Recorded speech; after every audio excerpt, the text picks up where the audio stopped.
Hi, it's Robert Mitchell, and I'm here at the Toronto International Film Festival. Hi. Good, how are you? Good, thanks. Welcome to Midnight Madness. Thank you so much. I'm so excited to be here.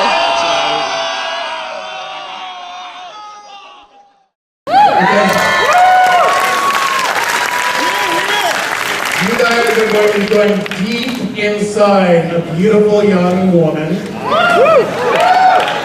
And the mystery in the autopsy of Jane Doe. And I'd like to introduce to you the director of Troll Hunter.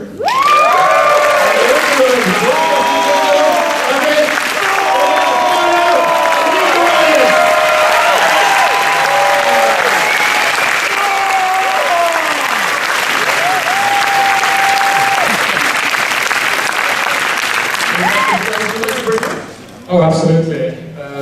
I have the writers here. And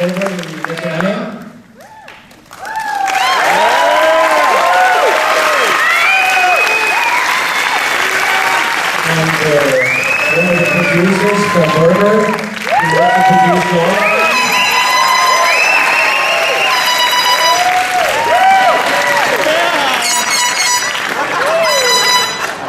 I know that our stars, Brian Cox and Emil Hirsch, would have loved to be here. However, they are so busy. Obviously, as you realize, they're movie stars. And hopefully we'll have them back next year. That's the thing. Hopefully they're making good, gross, scary stuff like this, or are they? Absolutely. Absolutely. So we will be back for the Q&A. So welcome and meet your audience.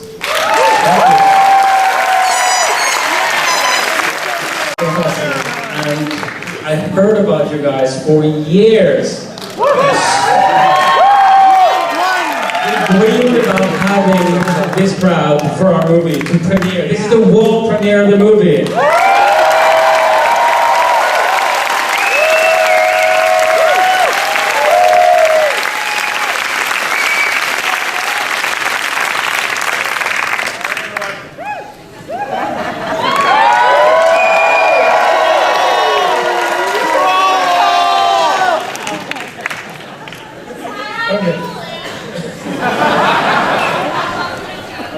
For a month after I watched that movie, all I said was troll for a full month. Anything that was Ready to go!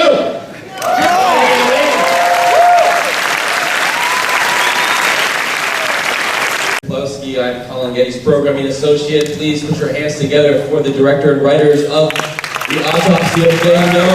André Øvredal and Goldberg present, and this is the producer director.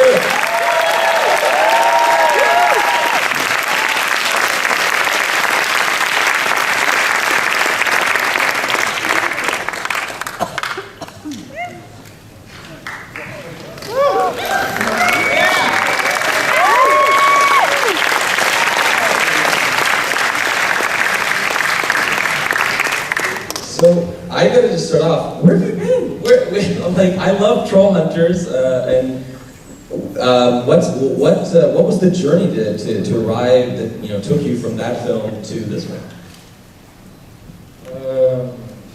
Things take time. I mean, this movie alone took a couple of years, obviously. I've been working on various projects that I'm still developing. Some that didn't pan out. This one fortunately did. And how did you come to encounter Neil's script, or Richard's script? Sorry. I was sent it by my agents, and I lay down in bed one night, and I read through it in 45 minutes, the fastest I've ever been anywhere near reading a script, and I was like terrified.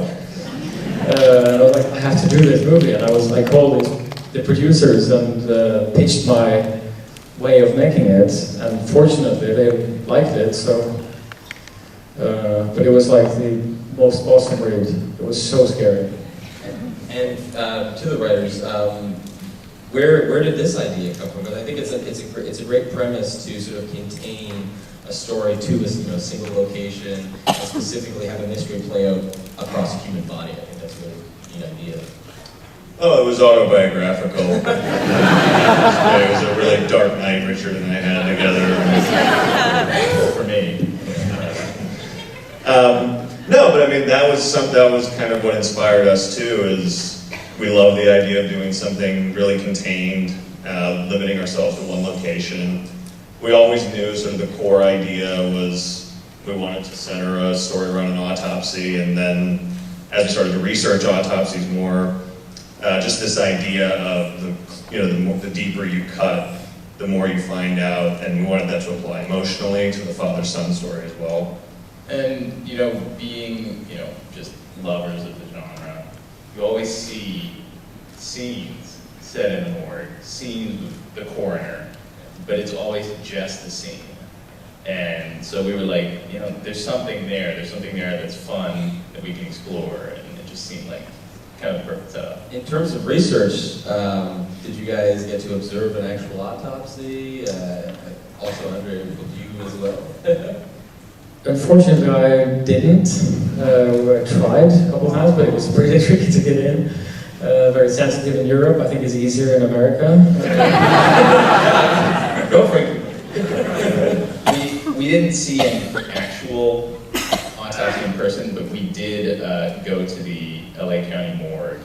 Thanks to our awesome producers. Got us a tour with Craig Harvey, the head coroner. And we saw a room with hundreds and hundreds of dead bodies, which is one of the most surreal things I've ever seen in my life. And so that fueled the fire even more for us. And speaking of autopsy scenes, I just kind of am curious, André, the writers, and even the producer, do you guys were there scenes in films that you kind of had thought about and as being like, okay, that's a great autopsy scene, and that's the kind of stuff that we want to try and top or match the quality of? The directorially, I think there are definitely scenes, like in Salon, I know there's a great autopsy scene, and generally there is a link to that movie visually, because it's a film that has a lot of standing over bodies, and there's a visual language that fit this film, so that is definitely an inspiration, generally. I mean, for us too, certainly the scene in Silence of the Lambs and The Thing was also a big one for us. The references. André, can you tell us about the Jane Doe herself?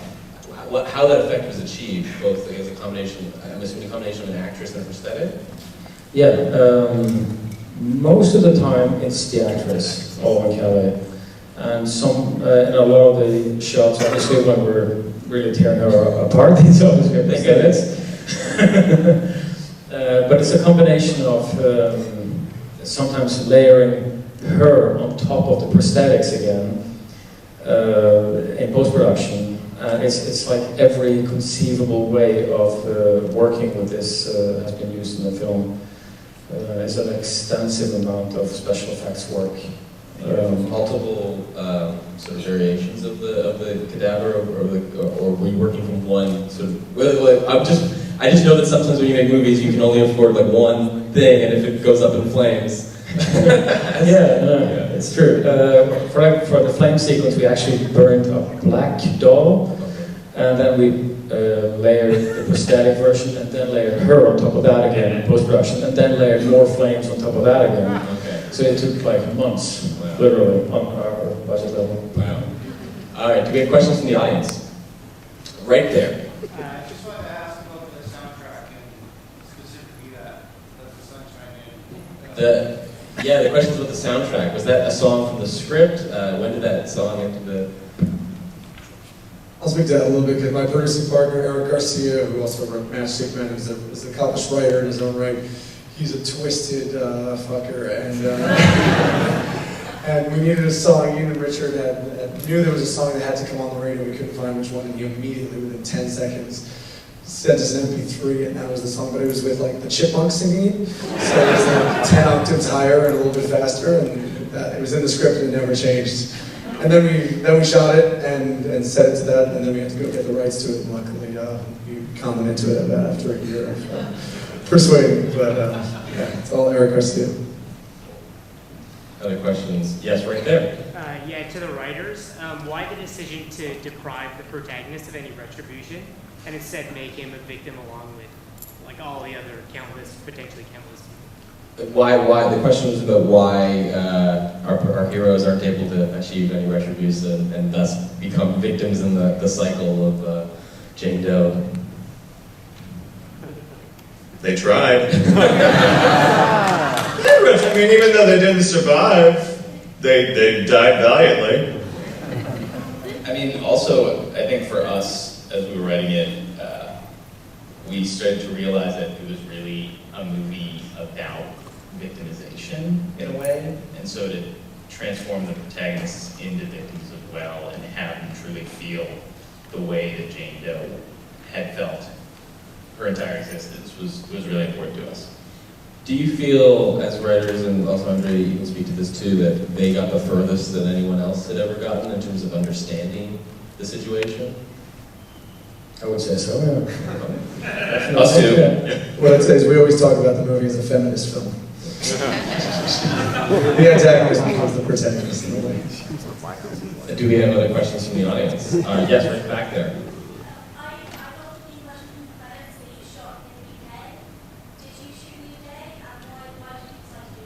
Did you guys shoot in the UK?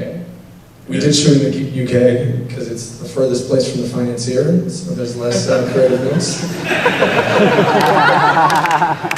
It's a handy film. Just kidding, partially. It's a great place to shoot, and Romania seemed like less of a fun place to hang out for a few months.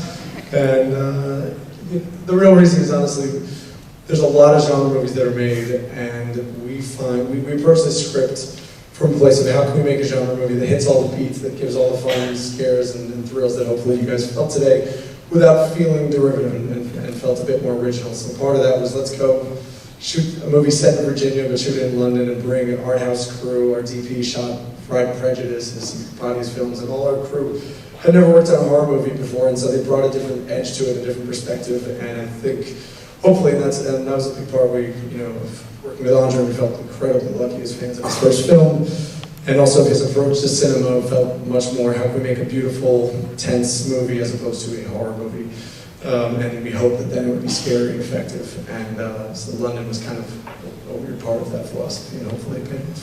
There's a question right there. Is there something that Brian Cox wouldn't do?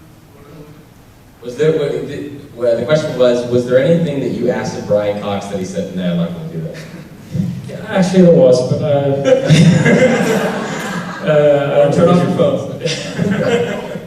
There was a moment that he refused to do. No, he loved the character. He protected the character through the whole process. Also against suggestions that he felt was out of character. So it was actually really a great thing the whole way to have actors who really believe in who they are as humans in the film. And how did Brian and Emil come to be involved in the film? We asked them and they loved the script, and we were just lucky. Yes, right there. So with the whole sort of witchcraft pentagram, did you do any real research into flowers and witchcraft or? Yeah, so the questions about witchcraft and the research that you conducted in sort of laying out, I guess, all the sort of elements of what happened to her in her body. We did. I mean, again, that was where both our own research and also going to the LA County morgue and learning how autopsies were conducted. I mean, we kind of knew where we wanted to go with the mystery, what the big reveal was going to be, and then it was just about how to do it in the most interesting and really specific ways. So it was looking up different kinds of paralyzing flowers and what can she have under her nails. It's not just dirt, it's a more specific dirt that points to New England. And the bit with the corset and her ribs not in sync with the rest of her body. So our Google search histories are a terrible place to look. Right over there. It's a difficult casting an actress as a dead body. It was a difficult casting an actress. It was a rigorous search.